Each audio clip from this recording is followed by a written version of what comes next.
In this lesson, we are going to be looking into Sublime Package Manager.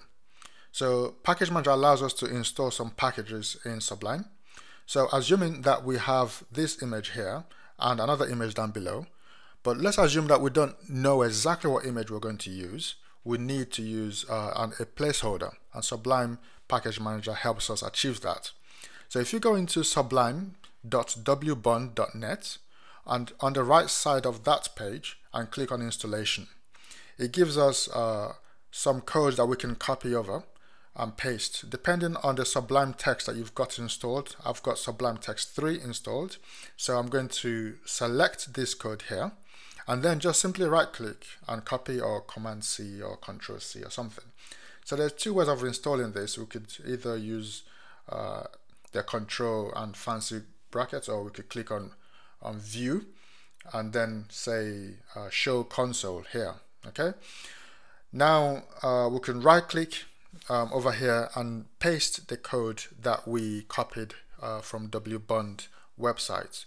Once you've pasted the code, you could just hit your enter button and that will go ahead and install the package manager for you up here.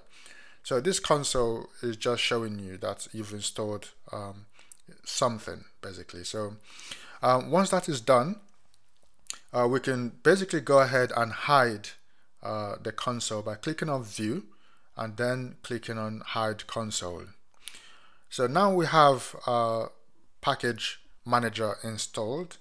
We use package manager by clicking on command then P for package, or control and P depending on the system you're using.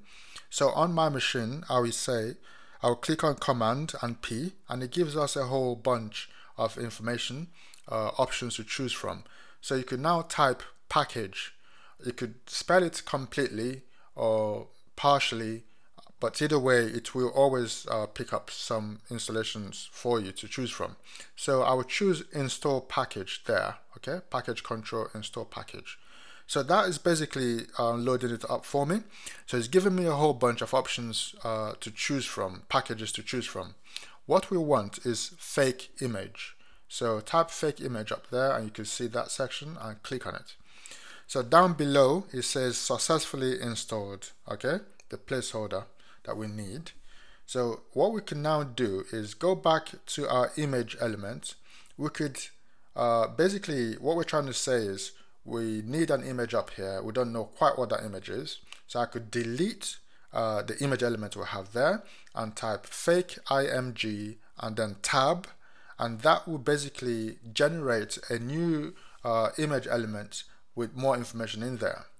I'll change this so we have 303 width. So that's the width of the image that we want to, the placeholder image that we want. And we have the height to choose from as well. So I'll leave the height as it is, and if we come over here and we reset our screen, we could see we have an image placeholder here for us. It's an actual image up here. Okay, we could do the same with our second image element. So we remove that, so we type fake img and then we hit the tab key and we have our image generator for us.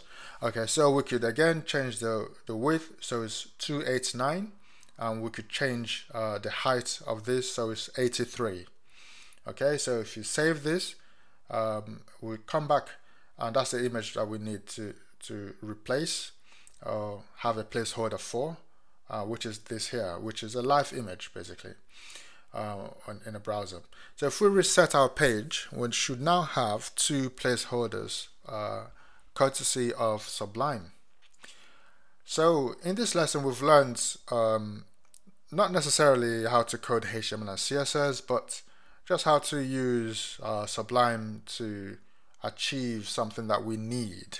In this case, we've installed Package Manager, which you can bring up from now on by saying Command P, and that's how we installed it, by saying package. And there's a whole bunch of other snippets or additions that we could add through our package manager, but that's all we're going to do for this lesson. In the next lesson we'll be looking into styling our document finally, getting it to look more like a web page. This is the end of this lesson. I'll see you in the next lesson, and we'll start writing some CSS. I'll see you then.